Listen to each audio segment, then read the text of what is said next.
How we doing? We good? All right. We doing some rapid fire today. The first 5 questions every agency recruiter, and even if you're internal, that you should be asking hiring managers. So, especially if you're an agency, the first step with a hiring manager, you want to be taken seriously. And if you don't ask the right questions, they're just going to treat you probably like the majority of the agencies that they treat. And so, you don't ever want to pitch your company. You want to ask open-ended questions, right? We're matchmakers. You can't make a match of two parties by talking about yourself. So let's get into it.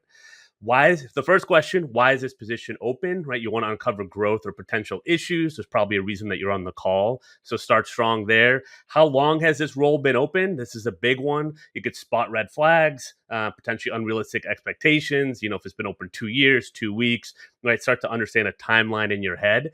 What's the start date? And a lot of managers, what do they say? Yesterday or ASAP. Right. So the follow up is, well, what's the consequence for this role not being filled, right? Or not being filled by a certain timeline, right? Start to make them help you understand the urgency, right? And so you can prioritize your own efforts too on the type of client that it's going to be.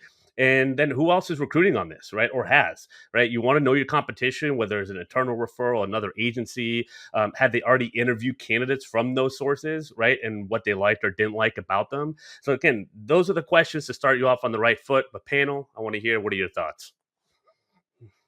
Always be qualifying. Time is money. Money is time in recruitment. Don't waste your time. The same thing I learned early in recruitment is to send test candidates too. Send a couple different candidates profiles, calibrate the search, see if they're going to respond quickly. Response time is critical. I always give people a first kind of, all right, you didn't get back to me quickly. Let's try it one more time. If I see it twice, I'm done. I'm a 2-strike rule guy. You could do that. I do that through a sales process, right? And because I know if someone's coming to me, they need help, and then their communication's terrible, or it's like long, or it's laid out, or it's not transparent, then at that point I'm like, you know what? This is what you're going to be like working as a client. I move on. And then another question I ask is, how many other agencies you got working on this? Yeah. How many other people are working on this? And what's been your experience in the past?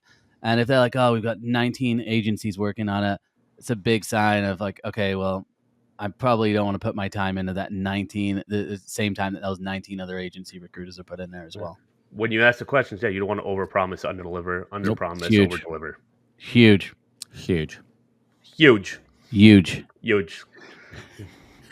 All right, guys.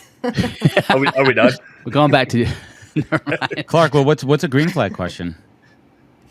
Green flag, like a question, or a green flag? What's something response? What are some of those like green flags you like to see? The complete opposite of everything I just said. Yeah. Well, in terms of like a client response, well, if they're on it, I think they're willing to set like a weekly time to talk, like going forward to calibrate to what you guys mentioned. If they do give clear feedback and they don't want to just stick to email, right? They're willing to get on the phone and actually figure it out, and they seem invested. Those are the things you look for in the first week or two. And as Joel said, you can pretty much tell within a couple of weeks what type of client they're going to be.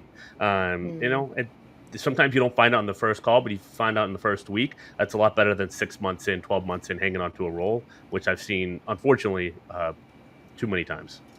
Would a green flag also be like that they're concerned about how the person will fit in with the team, not just the qualifications? Yes. Yeah. Absolutely.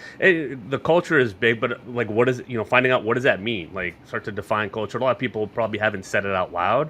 So start to get an understanding of what it means from their perspective, how they view their team. Do they need someone that's more extroverted, introverted, and make them give reasoning as to why. Right. And then you can start to see if it makes sense. And that's underlying the theme is make it make sense. And that's everything in recruiting, because it's about communication, and they're telling you what they want. And sometimes you got to challenge people on that in the beginning. Guys, I feel like I'd be a good recruiter. Should I like jump on the bandwagon, or? It's a great time to be a recruiter. Said no recruiter ever.